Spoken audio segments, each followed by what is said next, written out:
Ang kwentong ito ay hango sa totoong buhay. Mula ito sa isa nating kabayan na itago na lang natin sa pangalang Omar. Walang eksaktong taon. Probinsya ng Samar. Nang mga panong ito, naninirahan ng payapa si Omar kasama ang pamilya sa isang baryo, hindi kalayuan sa mismong bayan. Pag-uuling ang nakamulatang hanap buhay, ngunit hindi ito nagiging sapat dahil sa lumalaki nilang pamilya. Kaya naman nang magkaedad, pinili ni Omar na iwan ang nakasanayang buhay upang maganap ng trabaho sa ibang bayan. Hindi naman ito nabigo. Nagawa niyang makapasok sa isang malaking bigasan sa kabilang bayan at kahit papano, naitatawid dito ang pangailangan ng mga kapatid na noon ay nag-aaral sa elementarya. Ngunit lingid sa kalaman ng binata na ang trabahong iyon ang siyang makakapagbunyag ng totoong katauhan ng kanyang pinagmulang angkan. Simpleng binata lang itong si Omar, walang luho sa katawan, at ang tanging layunin, makapagtapos ang mga kapatid sa pag-aaral, bagay na hindi nagawa noon dahil na rin sa kahirapan. Mabilis na napagkatiwalaan ng amo si Omar dahil sa katapatan at kasipagan sa trabaho.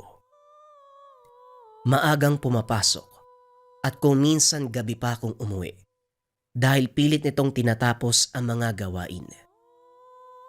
At dahil dito, hindi may iwasang may mga mainggit o pag-isipan siya ng masama. Isa na dito ang katrabahong si Cesar. Mas naunang makapasok sa kanya. Kaya naman nagalit ito nang si Omar ang italaga bilang bagong tagapamahala ng bodega. Tignan mo yang si Omar. Kabago-bago, ginawa ng tagapamahala ni Amo. Samantalang ikaw ang tagal mo na dito, Cesar. Hanggang ngayon, tagahakot ka pa rin kagaya namin. Alam ko. Kaya nga suyang-suya ako sa taong yan. Pero tignan mo, makakagawa din ako ng paraan para mapalis yan dito. Huwag niya lang sasagarin ang pasensya ko. Kung ako sa'yo, bakit hindi na lang natin pagtulungan ng taong yan? May iba akong binabalak, Tansyong. Kaya huwag kang makialam. Siguradong matutuwa ang pamilya ko nito. Hindi ko alam kung anong ibig mong sabihin. Pero kung mawawala sa landas natin yang si Omar, mas makakabuti.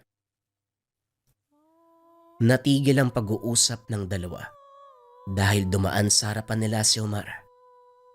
Bumalik sa pagtatrabaho ang mga ito upang hindi mapaghalataang may binabalak sila laban sa binata.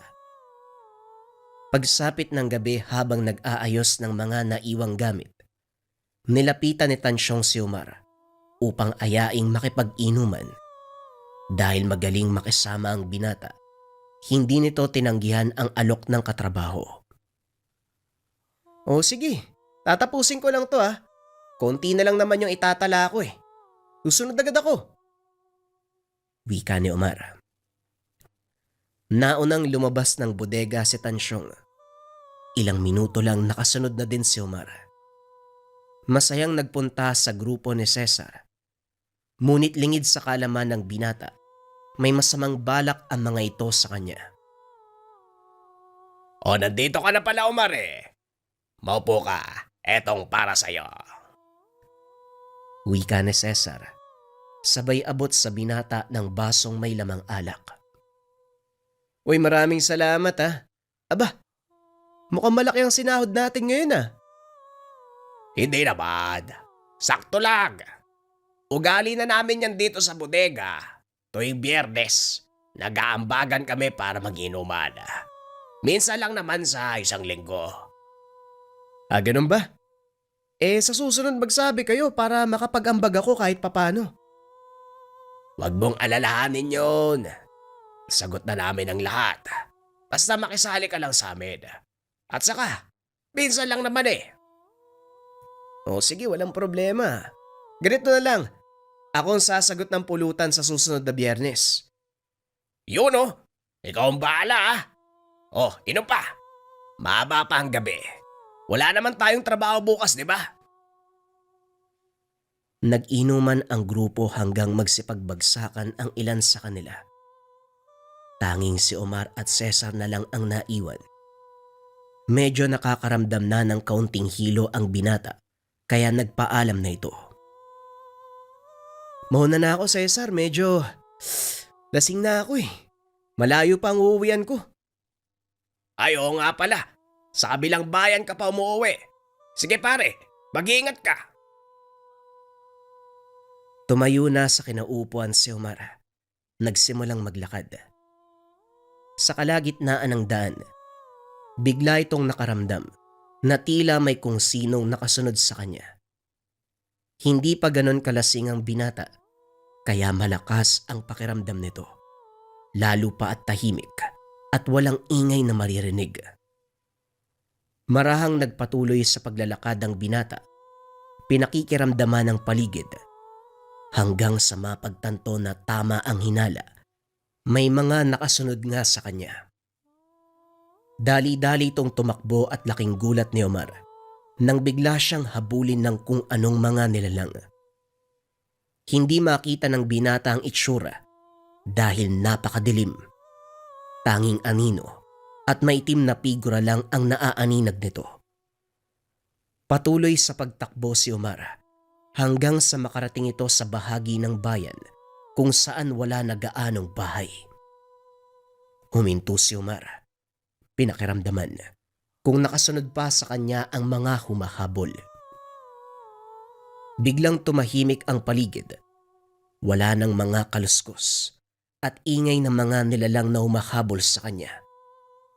Ngunit ilang sandali lang, biglang nakarinig ang binata na tila may malaking aso na humahangos sa kanyang likuran. Dahan-dahang lumingon ang binata. Nakita ang figura ng malaking nilalang na dahan-dahang lumalapit sa kanya. Nagliliwanag ang mga mata. Kumikislap sa kaputian ang mahabang pangil. Hindi makagalaw ang katawan ni Omar dahil sa sobrang takot. Ipinikit na lamang ang mga mata. Inantay na lumapat sa kanyang katawan ang matatalas na pangil ng kung anong nilalang na humahabol sa kanya. Ilang segundo ang nakalipas. Wala pa ring nangyari, kaya marahan itong idinilat ang mga mata. Nakita ang figura ng isang lalaki, sakal-sakal ang malaking aso. Ilang ulit nitong sinuntok sa tagiliran, dahilan para manakbo ang nilalang. Mukhang totoo nga ang sinabi ng mga magulang mo. Tuluyan nyo nang kinalimutan ang inyong pinagmulan. Nagtaka si Omar kung sino ang lalaking iyon at kung ano ang sinasabi nito. Ngunit nangibabaw sa kanya ang takot kaysa sa kagustuhang malaman ang tungkol sa taong nagligtas sa kanyang buhay. Ano? Tutunganga ka na lang ba dyan? Halika na, umuwi na tayo. Wika ng lalaki. Sa kasamaang palad, hindi pa rin may kilos ni Omar ang mga paa. Bagya pa itong naiisa sa lawal dahil sa sobrang kaba. Tinapik ng lalaki sa balikat dahil doon nagawang makakilos. Sino ka? Anong ginawa mo doon sa malaking aso? Mamaya ka na magtanong. Hindi nag-iisa ang aswang na yun. Maaari nila tayong balikan. At kapag nangyari ang bagay na yan, baka hindi na kita may pagtanggol. Sandali lang. Anong aswang? May kakulitan ka rin ano? Bilisan mo na. Umalis na tayo. Wika ng lalaki. Sabay hatak sa damit ng binata. Tumakbo ang mga ito hanggang sa makarating sa tahanan nila Omar. Hingal kabayo si Omar nang makarating sila sa bahay. Ngunit ang ipinagtataka nito, tila hindi man lang nakaramdam ng pagod ang kasamang lalaki. Nandito na tayo. Siguro naman maaari mo nang sabihin sa akin kung sino ka at anong nangyari dun sa malaking aso. Ngunit bago pa man makasagot ang lalaki, lumabas ng tahanan ang ama ng binata. Omara ba? Ginabi ka yata ngayon. At sino?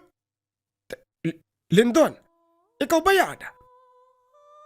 Ako nga po, Manong Karyon. Kumusta kayo? Matagal na panahon tayong hindi nagkita. Oo, dahil pinili kong lumayo sa nakagis na nating buhay. Gusto kong mamuhay ng normal. Alam mo naman ang dahilan ko. Kaya nagtataka ako sa'yo kung bakit ka nandito. Alam ko yun, Manong. Hindi naman siguro masama kung bibisita ako sa nakakatanda kong kapatid, hindi ba? Nagulat si Omar sa mga narinig, pero hindi pa rin ito umiimik. Patuloy na pinapakinggan ang usapan ng dalawa. Masaya kung nandito ka, pero hindi nangangahulugan na babalik na ako sa atin. Wala namang pumipilit sa iyong bumalik ka sa ating baryo. Kaya ayos lang. Pero maiba ako. Alam mo bang kamunti ka ng pulutanin ng mga aswang tong panganay mo? Anong sinabi mo? Omar, totoo ba yung sinasabi na... Teka nga pala. Ipapakilala ko sa'yo si Tio Lindon mo. Bunso sa aming magkakapatid. Balik tayo doon sa sinasabi mo, Lindon. Paano kamunti ka ng pulutanin ng mga aswang itong si Omar? Sasakmalin na sana ng malaking aso ang leg niyan. Mabuti na lang at napadaan ako at napigilan ko yung aswang. Yan ang napapala mo sa pakikipag-inuman sa labas. Tapos uuwi ka ng 10 oras. Teka, ang panghe. Ikaw ba yun, Omar? Opo, tay. Naihipo kasi ako sa salawal dahil sa sobrang takot eh. Peste kang bata ka eh. Ang laki mo na, napaka-nervyoso mo pa rin. Maligo ka nga doon. Magpalit ka ng damit. Nakakaya kang panghe mo. Hindi mo naman masisisi si Omar. Ito yata ang unang pagkakataon na nagkaroon siya ng engkwentro sa mga aswang. Oo. Ito ang unang pagkakataon na nagkaroon siya ng ganong karanasan. Pero dahil sa nangyari, mukhang masusundan pa ito sa lalong madaling panahon. Tama ka, Manong. Sigurado akong siya ang pakay ng mga aswang. At hindi lang nagkataong sinugod ang mga yon si Omar. Halika na nga muna. Tara, uminom muna tayo ng kape. Wika namang Karyon. Ipinagpatuloy ng dalawa ang usapan. Samantalang si Omar naman ay direktang nakatulog matapos maglinis ng katawan dahil sa sobrang pagod at kalasingan. Mukhang laganap pa rin sa lugar na ito ang mga aswang. Hindi mo yon maiiwasan. Kahit saan ka naman magpunta. Pero may bako. Ano nga pala ang pakay mo? Nagpunta ako rito para ibalitang wala na si Manang Esther. Namayapa na ang ating maestra. Ganun ba? Hindi ko man lang siya nakita bago tuluyang makapagpahinga. Kaya nga ipinapabot niya sa iyo ang sulat na ito. Ikaw na ang bahalang magbasa para malaman mo kung anong gustong sabihin ni Nanang Esther. Binuksan ni Mang Karyon ang nakatuping papel at binasa.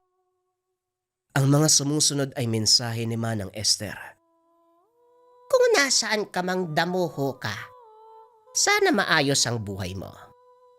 Hindi kita pinagbawalang umalis sa aking kandili para hanapin ang buhay na para sa iyong pamilya. Binigyan kita ng kalayaang mamili, Karyon. At sana, nahanap mo ang buhay na para sa iyo. Alam kong naging mahirap din ang karanasan mo, lalo pat hindi ka sanay sa mundo sa labas. Pero kung nababasa mo ang sulat na ito, ibig sabihin nun, buhay ka pang peste ka. Ikaw ang pinakasuwail kong mag-aaral. Pero aminado ko, ikaw ang pinakamalakas kong alabay. Iniisip ko nga noon na ikaw ang magmamana ng aking punong babaylan. Pero umalis kang hayop ka eh. Gayunpaman, Hindi to nangangahulugan na itinakwil na kita bilang ituman. Isa ka pa rin sa mga itinuring kong anak. Alam ko rin na hindi mo pa nakakalimutan ng mga natutunan mo sa akin. Kung hindi mo ito gagamitin, ipasa mo na lang sa panganay mong anak. Ito lang ang gusto ko iparating sa'yo. Huwag mo hayaang maputol sa mangmang na katulad mo ang linya ng mga ituan. Matapos basahin ni Mang Karyon ang sulat, napakamot na lang ito ng ulo. Hindi niya akalain na patuloy pa rin siyang inuudyukan ng matanda para ipasa ang mga kaalaman kay Omar. Alam mo ang gustong mangyari ni Nanang Esther. Isa sa mga dahilan niya kung bakit tayo tinanggap bilang mag-aral ay para magpatuloy ng kanyang sinimulan. Hindi nagkaroon ng pagkakataon ng matandang yon na magkanak. Kaya tayo ang pilit niyang tinuruan. Nauunawaan ko naman, Lindon. Pero gaya ng sinabi ko, hindi ka na gustong tahakin pa ng mga anak ko ang landas ng pagiging babaylan. Pero alam mo rin na hindi yun mawawala sa dugo natin, hindi ba? Hindi mo masasabi kung nanaisin ba ng mga anak mo na sundan ng yapak mo o hindi. Pag-uusap ng magkakapatid. Kinabukasan nagising si Omar upang magsibak ng kahoy. Walang pasok ang binata dahil nagsasara tuwing Sabado at Linggo ang pinagtatrabahuang tindahan. Ngunit habang papunta sa likod ng bahay, narinig nito may kung sinong humahataw ng palakol. Nagulat ang binata nang makitang si Lindon ang nagsisibak. Oh, gising ka na pala. Umalis ang tatay mo eh. Mukhang papunta sa pinag-ulingan niya. Lagi namang ganun yun, lalo na pag Sabado. Kasi kinabukasan, araw ng merkado sa bayan. Magbababa siya ng mga uling. Talagang pinili niyang maging kuba sa trabaho kaysa mabuhay ng walang inaalala sa kabundukan. Hindi ko nga alam kung anong pumasok sa isip ng kapatid ko. Nagtaka si Omar sa mga sinasabi nito.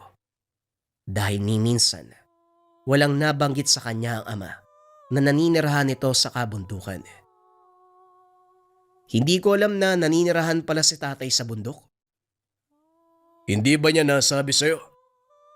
Ay nako, mukhang mapapasubo ko nito ah. Ano pong ibig niyong sabihin? Sige na nga, sasabihin ko na maupo ka. Ipapaliwanag ko ang dating buhay ng iyong ama.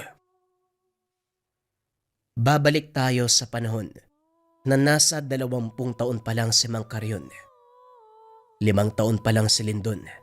Maagang naulila sa mga magulang dahil sa isang sakuna. Natagpuan sila ng matandang si Nanang Esther sa lansangan at nang malaman ang kalagayan, hindi nagdalawang isip ang matanda na kupkupin sila. Kagad na nalaman ni Karyon na babayla ng matanda. Dumadayo ito sa mga baryo at bayan upang mag-alok ng serbisyo, gaya ng panggagamot, pagbasbas ng bahay at pagkausap sa mga yumao. Isinama sila ng matanda para matutunan ang pamamaraan na ginagamit ni Nanang Esther. Hanggang sa nagkaroon ng interes si Karyon, tinuruan ito ng matanda at kalaunan, naging mahusay. Hindi lang sa larangan ng espiritual, kundi maging sa pisikal na pakikipaglaban. Karyon, kaya ako'y tinuro sa iyo ang lahat ng nalalaman ko. Dahil sa bandang huli, gusto kong ikaw ang magmana ng lahat. Pero may sarili kang pagpapasya, kaya hindi kita pipilitin. Walang masama sa magiging desisyon mo, hanggat makakabuti para sa iyo at sa mga taong nakapaligid. Alam ko po, Nanang Esther. Sa ngayon ang tanging nasa isip ko lang kung paanong maibalik ang kabutihan niyo sa amin ni Lindon. Ginawa ko lang ang alam kong tama, kaya wala kang dapat tanawin na utang na loob. Sa paglipas ng panahon nakilala si Karyon bilang manunugis ng mga mangkukulam at aswang. Kinatakutan ng binata dahil sa taglay nitong bangis sa pakikipaglaban at husay sa paggamit ng mga orasyon. Ngunit isang araw, nagbago ang pananaw nito Nang makilala niya ang isang babae, naisip ni Carrion na magretiro sa pagiging manunugis at mamuhay ng normal kasama ang minamahal. Nanang Esther, pagpatawad po ninyo. Hindi ko na maitutuloy ang pagsunod. Napagtanto ko, gusto ko mamuhay ng payapa bilang normal na tao. Alam ko ang gusto mong mangyari. Sinabi na sa akin ng kapatid mo na may nakilala kang babae sa bayan. Kaya ng sinabi ko sa'yo, hindi kita pipigilan sa mga desisyon mo sa buhay hanggat hindi ito nakakasama sa mga taong nakapaligid sa'yo. Maraming salamat po, Nanang Esther. Magpapakalayo-layo po muna ako. Pupunta sa lugar kung saan walang nakakakilala sa akin at doon babaguhin ang aking pagkatao. Papaguhin mo ang iyong pagkatao. Alam mong hindi may tatago ang iyong kakayahan. Habulin at habulin ka ng mga kalaban at yon ang dapat mong isaalang-alang. Kung kailangan kong isuko ang lahat ng ito, gagawin ko. Maibigay ko lang ang tahimik na buhay para sa magiging pamilya ko. Hindi ako sigurado kung magagawa mo ba ang mga sinasabi mo. Pero malaki ang tiwala ko sa'yo. Tandaan mo lang, sa oras na umalis ka sa kandili ko, kalimutan mo nang naging guru mo ko. Pero, bakit naman po, Nanang Esther? Hindi ko po pwedeng gawin yun. Kailangan mong gawin yon. Dahil kung patuloy mong iisipin na ako ang nagturo sa'yo, babalik at babalik ka sa lugar na ito. Ayokong maging hadlang sa kaligayahan mo, Carrion. Para din sa ikabubuti mo ang ginagawa ko. Kaya sige na, umalis ka na. Bago pa ako mairita sa iyong bata ka. Matapos makipag-usap ng binata sa maestra, sunod nitong kinausap ang kapatid. Lindon, haalis na ako. Kaya tatanungin kita, gusto mo bang sumama o magpapaiwan ka dito kay Nanang Esther? Gusto ko pong magpaiwan kay Nanang Esther, Manong. Gusto ko pong pag-aralan ng mga natutunan ninyo. Siguro balang araw, hanapin na lang kita. Hindi kita pipilitin kung yan ang gusto mong mangyari. Matapos kausapin ng kapatid, kagad nag-impake na mga gamit ang binata.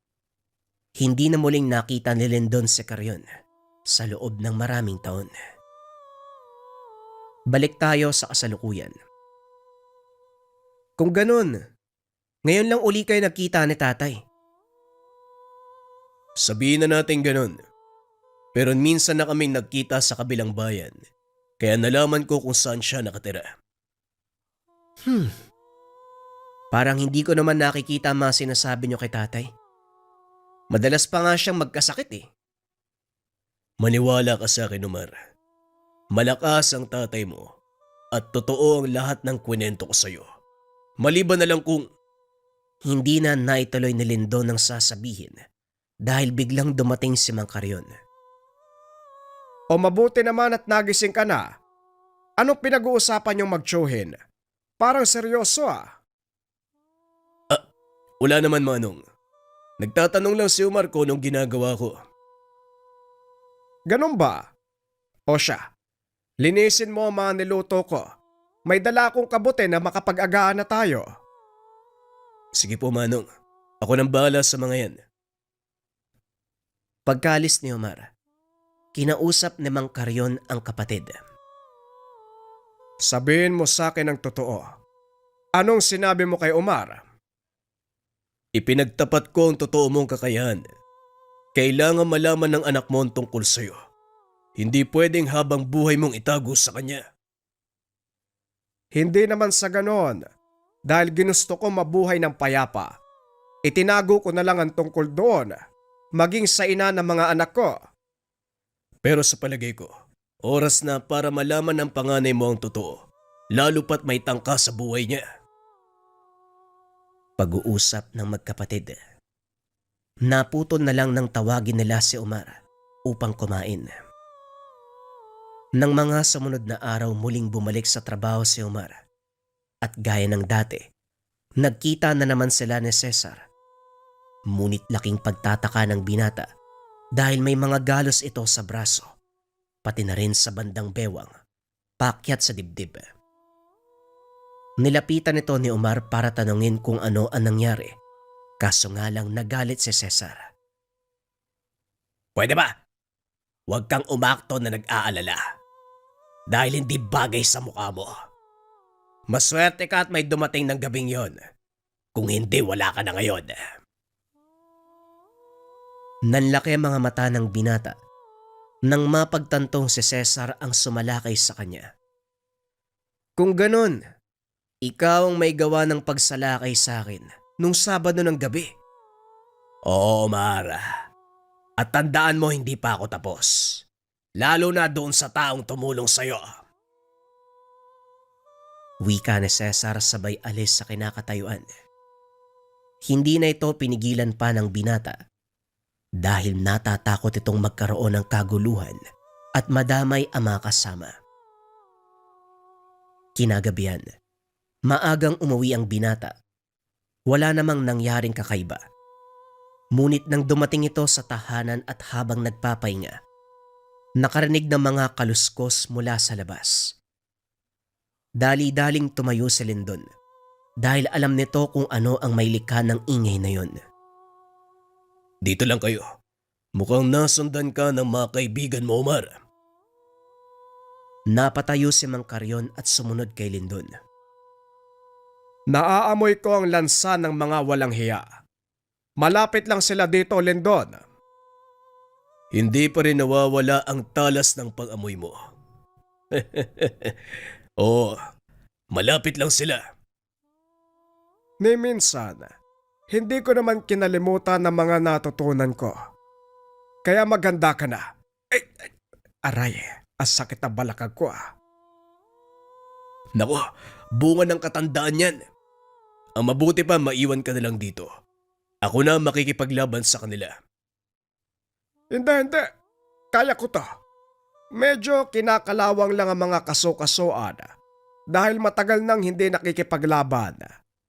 Pero sa oras na uminit ang katawan ko, makikita mo kung paano kong paparusahan ang mga aswang na yan. Tignan natin, Manong. Halika na. Mukhang naroon na sila. Wika ni Lindon, sabay turo sa likod ng bahay. Dali-daling tumakbo ang dalawa papunta sa likod at para masaksiyan ni Omar ang mangyayari, palihim siyang sumunod. Naghanap ng ligtas na lugar upang hindi mapansin ang mga kalaban at ng dalawang nakakatanda. Nakatayo ang dalawa, nakatingin sa magkabilang direksyon habang pinakikiramdaman ng paligid.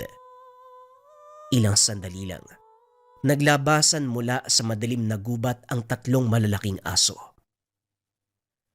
Nandito na sila, Manong. Handa ka na ba? Oo naman. Halika na. Wika ni Mang Carrion, sabay bunot ng itak na nakasugbit sa tagiliran. Sinugod nito ang isa sa mga kalaban at nagulat si Omar nang makita ang malakidlat na galaw ng ama. Maging ang mga aswang hindi ito masundan ng tingin. Nagawang pabagsakin ang isa sa mga kalaban nang walang kahirap-hirap. Dalawa pa ang natira. Kanya-kanyang salakay ang dalawa. Dito nakita ni Omar ang bangis ni Lindon sa pakikipaglaban. Gayon din sa ama, na sa kabila ng edad ay tila hindi nawala ang nakatagong abilidad. Parang gusto ko pang patagalin ang laban ah. Lindon, ano sa tingin mo? Gusto ko din silang paglaruan. Wala naman siguro masama kung gagawin natin yun. Sa palagay ko, hindi tayo pagpapawisan. Kaya patagalin pa natin ang kaunti. Itinusok ni Mang Carrion ang hawak na itak sa lupa. Sinugod ang kalaban gamit ang kamao. Lalong namangha si Omar nang makita ang ginawa ng ama. Bawat suntok na tumatama sa katawan ng kalaban ay parang kulog. Nagiiwan ito ng matinding pinsala. Halos magkandalasog-lasog ang katawan ng mga aswang hanggang sa magbalik ang mga ito sa anyong tao. Dito na muling dinampot ng matanda ang kanyang itak. Hinawakan ang isa sa buhok. Akmang gigilitan nang bigla itong pinigilan ni Omar. Sandali lang. Si Cesar ang isang yan eh. Walang yakang aswang ka. Kilala mo ang isang to? Opo tay, siya po yung kasamaan ko sa trabaho. Mukhang malaki ang galit sa'yo ng isang to. Pasensya na, pero hindi ko siya maaaring buhayin, Omar. Walang problema tay. Gawin nyo kung anong nararapat. Malaking problema kung bubuhayin mo pa yan. Matapos itong sabihin ni Omar, biglang ginilitan ni Mang Carrion sa lieg si Cesar. Ganon din ang ginawa ni Lindon sa isa pa nitong kasama. Napagtanto ng dalawa na galing sa iisang angka ng mga aswang batay sa kanilang mga marka. Mukhang iisang angkan lang ang pinanggalingan ng mga ito. Kailangan silang idispatcha at siguraduhin walang makakakita sa kanila. Sakto, dahil may hinukay akong butas para sa uling. Bakit hindi natin doon nilagay ang katawan nila? Sunugin kasama mga kahoy. Matapos mag-usap, dinala ni Mang Carrion ang dalawang katawan sa pinag-uulingan. Inihulog ang mga ito. Tinambakan ng mga kahoy na uulingin. Matapos ay sinindihan. Walang sino man ang nakakalam na may nakalagay na bangkay sa ilalim ng nasusunog na kahoy. Matapos ang kaganapang iyon, nagpatuloy sa trabaho si Omar. Ngunit sumagi din sa isip nito na pag-aralan ang mga nalalaman ng ama. Dahil sa pangako nito kay Nanang Esther, hindi nagdalawang isip ang matanda na turuan si Omar. Sa kasalukuyan, isa nang manggagamot si Omar. Bagaman hindi natapos ng ama ang pagtuturo, ipinagpatuloy ito ng tiyuhin. Kaya naman nagamit ng maayos ng binata ang lahat ng mga kaalaman ng babaylang ito man. Ang susunod na kwento ay bagong istorya pa rin kabayan. Ito ay tungkol sa mutya ng ipo-ipo at mutya ng kidlat. Simulan na ang storya. Ang kwentong ito ay hango sa totoong buhay. Mula ito sa isa nating kabayan. Naitago na lang natin sa pangalang Randy. Taong 1980. Lanao del Norte. Mabilis na pagtakbo ang ginawa ni Randy upang makaiwas sa mga barumbadong nakasunod. Dating miyembro ng grupo, pero nang mapagtanto ang maling gawain ay walang pagdadalawang isip na umalis. Nagalit ang tumayong pinuno na si Lorenzo. Pinapahanap siya ng mga tauhan upang ibalik sa samahan, kaso maigpit ang pag-ayaw ng binata. Hindi niya na masikmurang pumatay ng tao para sa pansariling interes ng namumuno. Kilala si Lorenzo bilang sanggano na walang sinasanto. Naging laman ng balita na ito ang nanggulo sa pagpatay sa mga kabataan na natagpuan sa kabundukan. At dahil walang matibay na ebidensyang magtutumbok, hindi na kinasuhan. Maging ang mga kasaping gustong umalis ay pinapatay.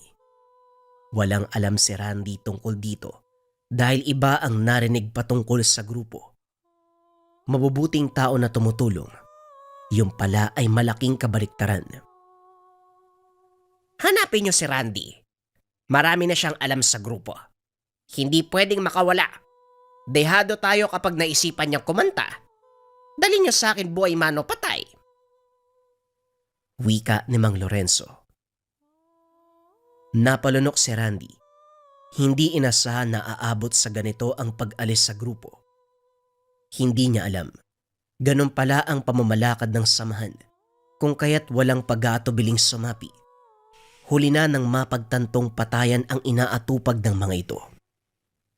Dahil hindi pwedeng umuwi sa tahanan ng tiyahing kumupkop, nagtungo siya sa bahay ng lolo.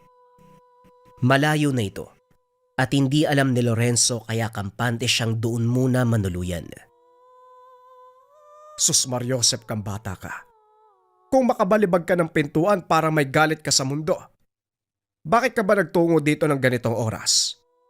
Aminin mo, may ginawa ka na namang kalokohan ano? Pinalayas ka ba ng tiyahin mo? Wika ni Lolo Boy. Nabulabog ang kanyang pagdarasal sa biglaang pagdating ni Randy. Pasensya na po, Lolo. Hindi naman sa pinalayas ako ni Tia. Gusto ko lang bumisita sa inyo. Dito muna ako ng ilang araw. Wika ni Randy. Hindi nag-abalang harapin ng matanda. Nagmamadaling naghanap ng matutulugan. Inunawa na lamang ni Lolo Boy. Baka sa mukha nito ang pagod. Kinabukasan naging abala ang matanda sa paghulma ng bangko na yari sa kawayan habang nakatuon ang pansin sa ginagawa. Sumulpot sa harapan ng binata. Kamuntikan pang mapukpok ang kamay ni Lolo Boy dahil sa gulat. Dali-daling hinampas ng kahoy ang apo. Sinabihan na kitang magdahan-dahan susulpot ka na naman. Kung hindi ako mapupukpok o masusugatan, atakin ako sa puso. Papatayin mo yata ako ng maaga Pasensya na po uli, Lolo. Marami na ba kayong bangkong nagawa? Kulang pa po ba? Pakyawan kasi ito ng kilala kong negosyante. Kulang kaya minadali ko Kung gusto mong tumulong, pakinisin mo ang mga natapos na. Barnisan mo rin at huwag kalimutang ibilad sa araw para madaling matuyo. Sumunod ang binata, pero mababakas na hindi ito komportable, na para bang may panganib na nakaabang. Panay ang pagtingin sa paligid, kung minsan pa'y nag-aalangan sa paglabas. Ang kilos na ito ang nag-udyok sa matanda na mag-isip ng kung ano. Hindi rin bago dahil sanay siyang madawit sa gulo ang apo. Nung araw ay takot itong umuwi. Ikinumpisal na merong napatay na tao. Bagaman hindi sinasadya, sinisisi ang sarili. Alam din ni Lolo Boy na miyembro ng isang grupo ang binata. Hindi siya nang himasok kahit na gustong sitahin. Ang nais niya ay ito mismo ang makatuklas, na maling pagpapasya ang pinasok. Nang sabihin nito kagabi na umalis na sa samahan, nakahinga ng maluwag. Kaso nga lang bumabagabag pa rin dahil sa kilos ni Randy. Napabuntong hininga na lamang bago'y balik ang pansin sa paghulma ng bangko. Dakong hapon ng ibang gawain naman ang atupagi ni Lolo Boy. Inilapag sa altar ang libreta ng dasal at ang mutya na matagal nang iniingatan. Mutya ng ipo-ipo. Maliit lamang na bato, pero nagtataglay ng bisang kayang dumurog ng anumang kalaban, mapatao o elemento. Kaya rin itong isalba ang buhay ng tao sa bingit ng kamatayan. Sa kalagitnaan ng pagdarasal sa gamit, biglang nagbigay ng senyales. Uminit ito. Sinundan ng tingin ng direksyon na itinuro at napansin ang kakaibang oras sa labas. Sa kabilang banda, 3 katao ang nakatago sa kakahuyan. Panay ang silip ng mga ito sa tahanan. Walang ibang pumasok sa isip ni Lolo Boy kung hindi ang apo na ngayon hindi man lang makasilip sa bintana. Kahit kailan, hinahabol ka pa rin ng gulo, iho. O siya, magtago ka na lang dyan. Ako nang haharap sa mga yan. Wika ng matanda sa apo na sumisiksik sa likod ng patong-patong na bangko. Kalmadong naglakad si Lolo Boy. Lumabas ang mga kalalakian nang tumapat ang matanda sa pinagtataguan ng mga ito. Hoy tanda, may hinahanap kami na nagngangalang Randy. May nakapagturo kasi sa amin na nandito siya nagpunta. Kung nandito man siya, ilabas mo na para hindi ka madamay sa gulo. Wika ng lalaki na nagngangalang Roel, isa sa mga tauhan ni Lorenzo. Humugot ito ng baril. Kinasa sa mismong harapan ng matanda.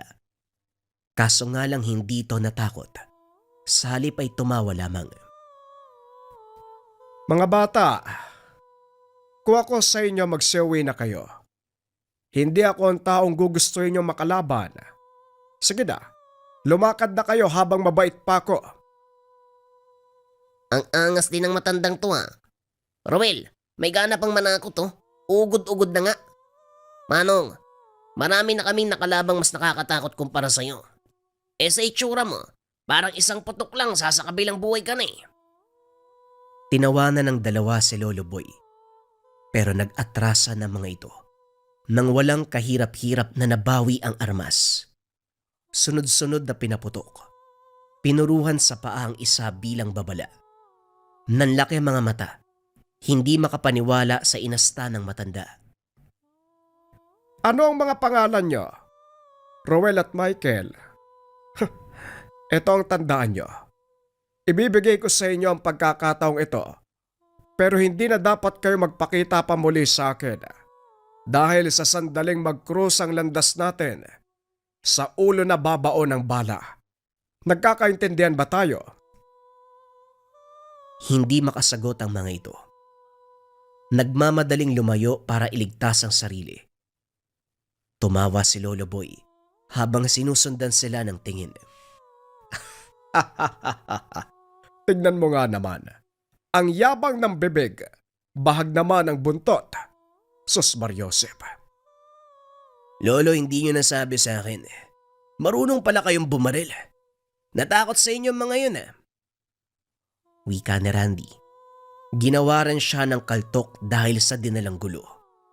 Ayos ka rin ano? Baka nakakalimutan mong ikaw ang sadya ng mga lalaking yon. Ito na sana ang huli, Randy. Sa tuwing uuwi ka rito, palagi na lang may dalang kalokohan. At ang pinakamalala pa, meron silang dalang armas. Mas mabuti nga sigurong nandito ka para may pagtanggol. Pasensya na po, Lolo. Hindi ko naman alam na ganun pala ang pinasok ko Ang sabi kasi sa akin, simpleng kapatiran lang. Yung pala patayan ng inaatupag. Binalaan nyo naman siguro mga yun, di ba? Matatakutin sila Michael at Roel.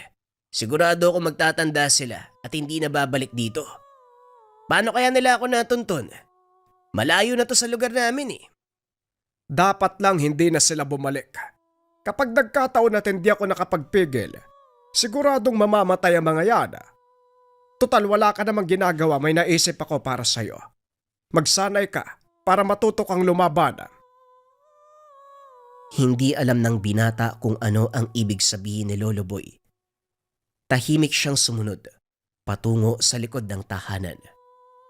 Meron doong humiwalay na bahay kung saan gulat ang bumungad sa kanya. Puno ito ng iba't ibang patalim. Meron ding baril. Naalala mo ang kwento ko kung saan may nabanggit akong pinagkakabalahan noong araw. Ito yon. Sa dami ng patalim parang tindahan na to, Lolo. Para saan ba ang mga to? Sinanay ako ng yumakong ama sa ganitong pamamaraan. Ang matutong lumaban sa karahasan at pang-aapi ng kahit na sino, mapatao man o mga elementong nabubuhay para manggulo sa atin. Kunot noong tumingin ng binata kay Lolo Boy. Gulong-gulo kung ano ang gustong ipagawa sa kanya. Diretsuhin niyo nga po ako, Lolo. Bakit tayo nandito? Bakit mo sinasabi sa akin ang mga bagay na yan? Ngumiti ang matanda. Dumampot ng patalim at walang ano-anong hinagis sa binata. Alisto naman ito. Nagawang makaiwas. Total hinahabol ka ng gulo. Bakit hindi natin simulan ng bagay na makakatulong sa'yo? Magsasanay ka sa ilalim ng gabay ko para maging handa at makalaban kung sakali mang babalik ka ba ngayon. Unahin natin ang pagsukat ng iyong lakas, bilis at pag-iisip. Humablot ng patalim si Lolo Boy. Walang pasabing sinugod ang apo. Umabot sila sa labas at doon nagbuno. Sinadya ng matanda na ibuhos ang lakas para malaman kung hanggang saan ang kakayahan ng binata. Natuwa siya nang mapansin na sa kabila ng patayan ng katawan, meron pang kalakasan. Mabilis ding nakailag sa mga atake, kaso nga lang hindi maalis ang takot. Kung minsan pa'y nagdadalawang isip kung ano ang igaganting kilos. Nang tumilapon ito, pansamantalang itinigil. May pagkapulido na mga buto mo, kaso ang galaw at isipan ay hindi nagkakaisa. Subukan mong sabayan ng mabilis ang desisyon ng bawat kilos. Bumangon ka dyan, uulit tayo. Teka, sandali lang lolo. Hindi mo naman sinabing mahusay ka pala makipaglaban. Wala ka sigurong ibang maisip na gawain kaya dinadamay mo ako dito. Ayoko na, nakakatakot ka. Parang papatayin mo ako eh. Sa grupo nyo, ikaw siguro ang pinakamahina. Hindi mo kayang magyabang. Hindi mo rin kayang tumagal sa laban. Tumayo ka dyan. Magsisimula pala tayo eh. Muling sumugod ang matanda. Si Randy naman sa kabilang banda. Natataranta habang umiiwas. Nanlaki mga mata habang sinusulyapan ang mga nawasak na bagay dulot ng patalim na hawak ni Lolo Boy. Sa isipan nito, tototohanin ang pag-atake sa kanya. Kung lakas ang pag-uusapan, aminadong walang laban, kaya naman nagharap ng paraan para makatakas. Nang masulyapan ng bukas sa bintana at makahanap ng pagkakataon, walang pagdadalawang isip na lumusot. Nagulat si Lolo Boy sa ginawa niya. Tumawa ito ng malakas. Mahusay. Pero tandaan mo, hindi kailanman sagot ang pagtakas, lalo na kung hinahabol ka ng kaguluhan. Matutong humarap nang sa gayoy matapos ang problema at masolusyonan. Ay naku Lolo Boy, hindi ko alam kung anong gusto mo sa buhay mo. Pero bahala ka na dyan. Pinapakaba niyo ako eh. Tumawa ng tumawa ang matanda sa inasal ng apo. Sa katunayan, matagal niya nang gustong gawin ang bagay na ito. Nag-aantay lamang ng tamang pagkakataon. Hubugin si Randy para maging handa sa nalalapit na takdang araw. Dakong hapon, nang mapansin ng binata ang nakaparadang sasakyan sa kanilang bakuran, hinahakot ng mga tauhan ang gawang bangko ni Lolo Boy. Sa hindi kalayuan, makikitang kausap nito ang isang matandang lalaki na kung ibabatay sa pormahan, may tuturing na mayaman. Dali-dali siyang nakiusyoso. Maraming salamat at sa akin mo naisipang pumakyaw ng bangko. Malaking tulong ito para sa ikabubuhay naming maglolo. Kilala mo naman ako. Pumipili ng malalapitan. Mahusay ang paghulma mo ng mga bangko, kaya ako sa iyo napagawa. Matibay, magandang disenyo. May iba pala tayo. Nalalapit na ang pagsalakay ng grupo ni Ka Norman. Asahan ko ang tulong mo, paring boy. Aba oo naman. Tuloy pa rin ang usapan. Pero baka hindi ako makasama. May hinuhubog akong tao ngayon. Naniniwala ako sa kakayahan niya.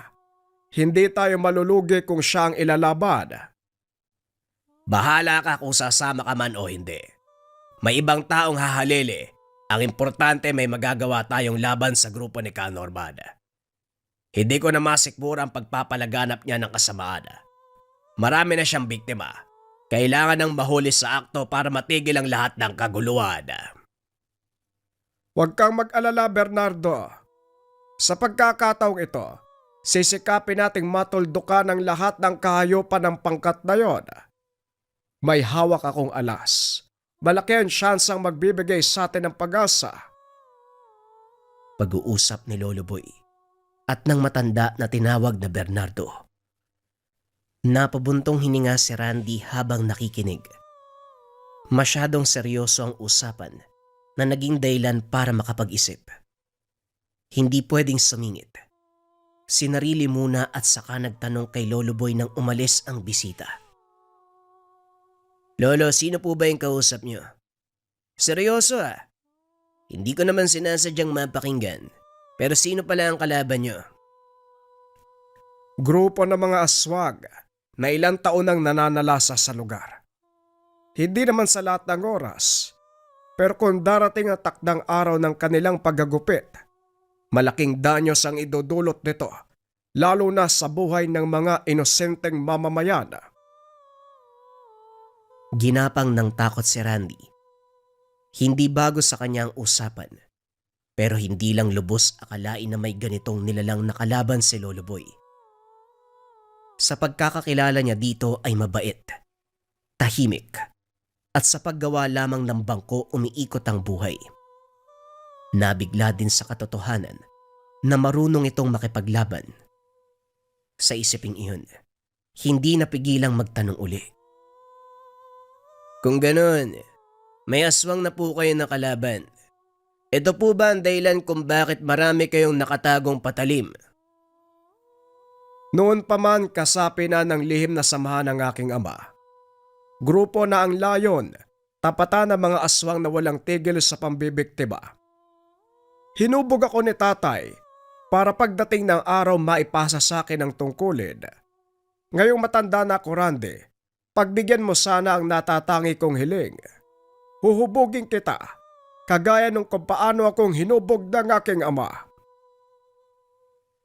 Napalunok ng laway si Randy sa narinig. Sa ideya pa lang na may makakalabang aswang, hindi niya nakakayanin, kaso nga lang nang makita ang itsura ng matanda. Hindi maiwasang bumigay. Naaawa siya sa kalagayan ng matanda. Napabuntong hininga ang bata. Isinantabi ang takot at buong tapang na sumagot. Sige po, subukan natin. Hubugin mo ako sa parang gusto nyo. Hindi lang ito para sa kagustuhan ng matanda, kung hindi sa ideya na pwedeng magamit ang natutunan laban sa grupo ni Lorenzo. Kahit wala na itong paramdam, alam niyang darating ang araw na muli silang maghaharap. Walang tigil ang pagsasanay ng binata sa ilalim ng paggabay ni Lolo Boy. Lakas ng katawan, pag-iisip, at espiritual ang nilinang. Hindi naman ito mahirap turuan kung kaya't madaling naunawaan ang mga bagay-bagay. Araw man o gabi, walang pinipiling oras sa pag-iinsayo hanggang sa dumating ang takdang panahon na handa na ito. Mula sa paghawak ng sandata hanggang sa espiritual na lakas, masasabi kong ito na ang pagkakataon para lusobin mo ang kuta ng mga aswag. Mahusay ka na at alam kong malaki ang tsansa na matatalo natin ang grupong iyon kahit ikaw lamang ang ilaban. Wika ni Lolo Boy habang tinitignan ng apo na abala sa pag-aayos ng mga patalim na ginamit. Kakatapos lang nating magsanay, isasabak niyo ko kagad sa laban. Nakakapagod awat naman o. Ito naman talaga ang silbi ng pagsasanay, ang lumaban pagkatapos. Pero sige, sabay-sabay naman kayong lulusob sa lungga ni Ka Norman, kaya may oras pa para magpahinga. Pero halika muna sa loob, may bibigay ako mahalagang bagay. Inabot ni Lolo Boy ang kwintas, kung saan ang palawit ay isang bato, na kung tawagin ng matanda ay mutya ng ipo-ipo. Mutya, parang tipikal na bato lang yan. Kung titignan, oo. Pero kung masasaksiyan ang bisa, maging ikaw ay hindi makakapaniwala. Suotin mo, ito ang magiging gabay at dagdag lakas para magawa mong tapatan ng anumang hamon. Paglipas ng mga araw, unti-unting naramdaman ni Randy ang pagbabago sa katawan. Ang noon na madaling mapagod, biglang napalitan ng lakas. Hindi siya maperme. Gusto palaging merong ginagawa. Natuwa naman si Lolo Boy dahil nagsisimula ng magkaisa ang katawan ng binata at ang mutya. Dakong hapon nang bumalik si Bernardo dala ang isang binata na hindi nalalayo sa edad ni Randy. Matipuno ang pangangatawan. Diretso kung tumingin. Paring boy, ito si Danny. Siya ang ipapares ko sa apo mo. Tama na sa ensayo. Marunong na yung lumaban. Mabuti kung ganon. Para naman may kasama si Randy na kasing edad niya. Sa tindig nito, mukhang tinuruan mo ng maayos. Yun naman talaga ang layunin natin, paring boy. Mamayang gabi maghahanda na iba nating kasama para salubungin ang grupo ni Ka Norman. May tauhan akong inutusan para alamin kung nasaan sila ngayon. Ang sabi, hinahanap din pala nila tayo.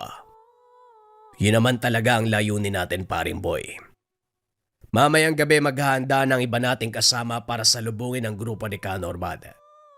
May tauhan akong inutusan para alamin kung nasaan sila. Ang sabi, hinahanap din nila tayo. Ganun ba? Mabuti yan. Siya mismo ang palapitin mo rito nang mahuli natin sa akto. Masyado siyang mailap sa nakalipas sa mga taon. Hindi ko alam na hinahanap niya rin pala tayo. Papuntahin mo rito nang matikman nilang hagupit ng bago nating alas. Kagaya ng sinabi ng panauhin, dumating ang iba pang kasamang manunugis. May kanya-kanyang bitbit na patalim at tangan. Iba't ibang mutya at medalyon na layong protektahan sila sa nalalapit na sagupan. Walang ideya si Randy kung gaano kalaki ang kaguluhang nag-aabang. Sumunod lamang siya sa ginawa ng iba. Hinahanda ang sarili para sa nalalapit na labanan. Nang makita si Danny, pasimple niyang tinanong. Randy ang pangalan ko. Apo ko ni Lolo Boy. Nga pala, wala pa akong alam kung ano ba talaga ang nangyayari. Walang malinaw na binanggit sa akin si Lolo. Ang sabi niya lang, may labanan na magaganap kontra Aswang. Gaano ba sila karami? Ako naman si Danny. Hindi ko mabilang. Ako natasang maging kasangga mo. Ayusin mong lumaban para magkasundo tayo. Ay, wag mo ako maliitin ha. Sisiw lang sa akin ng mga yan. Si Lolo Boy ang gumabay sa akin, kaya asahan mong mahusay pa ako kaysa sayo. O wag na kayo magyabangan. Pumwesto na kayo dahil nandyan na sila. Ang planong paglusob ay naiba dahil sa ngayon ay sila ang nilusob na mga kalaban. Katahimikan ang namayani sa paligid. Lahat ay nakatago sa bawat sulok. Binabantayan ang galaw ng mga kalabang dahan-dahang humakbang papalapit. Sina Danny at Randy ang nasa unahan, samantalang nasa likuran ang iba pang kasamang manunugis. Sina Lolo Boy at Bernardo, nasa loob ng tahanan, nakaalerto ang mga ito. Siguro naman binigyan ka rin ng mutya ng lolo mo. Ipamalas mo ang galing yan. Siguraduhin mong madudurog ang bawat buto ng kalaban. Tumahimik ka. Huwag mo akong pinagsasabihan, baka hindi kita matansya. O sige, gumalaw ka. Walang pasabing tinulak nito ang binata. Kaagad namang naging alisto ng palibutan na mga kalaban. Nag-init ang tangang mutya ni Randy. Maigpit na rin ang hawak sa patalim. Isa-isang tinignan ang mga kalalakiyang pumaikot. Ilang sandali pa, lumitaw mula sa kung saan si Lorenzo. Nandito ka lang palang hayop ka. Nahirapan pa akong maghanap. Oh, parang may kalaban ka. O siya, ibabalato ko na sa inyo ang damuhong yan. Pupugin niyo, pero ako ang papatay. Sa halip na makinig ang mga lalaki, bigla itong umatake kay Lorenzo. Nag-anyong aswang ang dalawa at saka walang pakundangan itong kinagat. Ilang sandali lang ang tinagal. Bumulagta ito sa lupa. Akala ko pa naman magkasabwat kayo ng hayop na yun. Hindi pala. Okay dyan. Ano pang inaantay nyo? Sumugod na kayo. Sa hudyat ni Randy, lumabas ang mga nakatagong kasama para pagtulungan ang mga aswang. Ipinamalas din ng binata ang kanyang husay at kakayahan. Bawat taga ng patalim, may nilalang nahahandusay. Sinabayan pa ng bisa ng mutya, kung kaya't walang kahirap-hirap na tinalo ang mga ito. Sa kabilang banda, nagpakitang gilas din ang binatang si Danny. Kapantay nito ang lakas ni Randy. Kaso nang mapagtanto ng dalawa ang kakayahan ng bawat isa, ginawang kompetisyon ang pagpapatumba sa mga kalaban. Nagparamihan ng mapapatay na aswang. Gayunpaman, hindi napabayaan ang pinakapakay ng sagupan. Makalipas ang ilang sandali, kaunti na lamang ang natira sa kabilang panig. Sa puntong ito, lumabas ang taong tinatawag na Ka-Norman. Kaya pala nagtatago. May sinasanay na mga binata. Mahusay ang dalawang ito. Pero tumabi muna kayo. Ang matandang Boy at Bernardo ang pakay ko. Ka-Norman, tama. Pasensya na po. Kami ang haharapin mo at hindi ang matatanda. Kung ano man ang gusto mong sabihin sa kanila, sa amin mo ibilin. Bata, usapang matanda ito. Kaya itika mo ang bibig mo. Kung ayaw mong tabasin ko yan. Baka gusto mong ikaw ang maputulan ng dila. Sa kadaldalan mo naririndi ako eh. Ano bang pakay mo sa lolo ko at sa matandang si Bernardo? Apo ka ni Boy. At ikaw naman ay nasa kampo ni Bernardo. Ayos ang matatanda. Mga bata ang hinarap sa akin. Ayoko nang ulitin ang salita ko. Iharap niyo sa akin ang dalawang matanda. Huwag ka nang umasa. Kami ang harapin mo. Hindi natansya ni Ka-Norman ang kakulitan ng dalawa. Kaya naman inutusan ang natirang aswang na sumugod. Walang inatrasa ng mga binata. Pinaglaruan lamang ang kalaban. Isa-isang binalibag matapos gilitan ng leeg. Tumagal ng ilang sandali ang mga ito. Bumulagtang wala ng buhay. Ano? Wala ka na bang ilalaban sa amin? Nagdala ka ng mga tauhan pero wala namang silbi. Hindi sumagot ng salita si Ka-Norman. Sa halip ay nagpalit ng anyo. Mula sa matipunong tao hanggang sa kakilakilabot na aswang. Mabilis sa sumugod. Umatake ng umatake. Layong mapatay si Danny at Randy. Gayunpaman wala pa ring binatbat sa pinagsamang puwersa ng dalawa. Gamit ang mutya ng ipo-ipo ni Randy. Inilapat nito ang hawak na patalim. Ganon din ang binatang si Danny. Gamit ang mutya ng kidlat. Sa pinagkaisang puwersa, parang papel na pinagpasa-pasa ng nilalang. Pinahirapan sa pamamagitan ng pagbigay ng sugat sa iba't ibang bahagi ng katawan. Pinutulan ng braso, binti, at sabay na itinarak ang kanya-kanyang patalim. Umalingaw-ngaw ang daing nito, sinundan ng pagdanak ng dugo. Bilang pagtatapos ng buhay, pinugutan ni Randy ng ulo. Inabot ng madaling araw ang pagligpit ng mga bangkay. Gumawa lamang ng malaking hukay na magkakasya ang lahat. Si Lolo Boy ang namuno sa ritual para tanggalin ang bisa ng sumpa nitong buhayin muli ang namatay na katawan. Sinunog na rin ito. Hinayaang tupukin ng apoy ang bawat laman at buto. Pagkatapos ay isa-isang nagpaalam ang mga kasamahang manunugis. Samantala, hindi mapalagay si Randy habang naglalaro sa isipan ang mga katanungan. Lolo, sino po pa talaga si Ka-Norman? Ano po ba ang atraso ng grupo niya sa inyo ni Mang Bernardo? At ang isa pa, ang tindi ng kalaban niyo, mga aswang. Ang grupo ni Ka-Norman, ang kalaban ng grupo ng Yumao kong ama. Katulad ko, si Norman ang pumalit sa tungkulin ng ama niya na nasawi sa bakbakan noong araw. Magmula na naging mortal na magkaaway, ilang beses kami nagpang-abot pero palagi siya nakakaligtas. Mabuti ngayon binigyan tayo ng Diyos ng sapat na puwersa para labanan ng kasamaan ng animal na yon.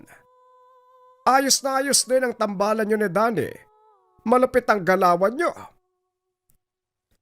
Ngayon patay na si Ka-Norman. Ibig sabihin po, tapos na ang laban. Wala nang kaaway. Bakit nabitin ka ba sa laban? Ikaw bata ka. Pumasok ka na sa loob. Sisikat na ang araw. Hindi pa tayo nakakatulog, magpahinga ka na. Matapos ang kaganapan, doon din nagwakas ang alitan sa grupo ni Ka-Norman at Lolo Boy. Hindi na nasundan dahil naubos sa mga ito. Sa kabilang banda, ipinagpatuloy ng maglolo ang pagsasanay para mas lalo pang mapaglinang ang kakayahan ni Randy. Naging kampante na rin dahil wala nang pagpaparamdam ang mga tauhan ni Lorenzo matapos madamay sa sagupaan laban sa mga aswang. Sa paglipas ng panahon, naturingan na isa sa pinakamalakas na nagtatangan ng mutya si Randy, na ang tanging layunin lamang, tumulong sa mga nangangailangan. Walang pagdadalawang isip na patayin ang mga masasamang elemento at nilalang. Naranasan mo na bang makulam? Naniniwala ka ba sa kulam, barang, tigalpo, palipadhangin, usog, o namang masamang uri ng sumpa? Nararamdaman mo ba yung senyales, mga kabayan? Pananakit ng tiyan na hindi normal, pananaginip ng kung ano-ano. Tas minsan nakakita ka ng mga anino sa gilid ng visions mo. O hindi naman kaya, kabayan, nagkaroon ka ng kagalit na alam mo na meron talagang gagawing masama sa'yo. Pwede mong subukan ng habak de bala, mga kabayan, from likha, merchandise. Kontrakulam, barang, tigalpo, palipadhangin at usog o anumang masamang uri ng sumpa. Gawa to sa totoong bala ng baril na nilagyan ng 6 na sangkap ng 6 na antingero. Sila nagkonsagra, sila nagbasbas sa gamit. Buhay na to, mga kabayan, susuotin na lang. Gawa to sa totoong bala ng baril, mga kabayan, kaya huwag yan dadalhin sa airport. Pero pwede to sa barko, pwede to sa mall. Kung nangangailangan ka ng pinakamalakas na gamit na depensa espiritual na mula sa likha merchandise, pwede mong subukan itong habak de bala. Kung interesado ka, i-search lang ang shop ng likha merchandise.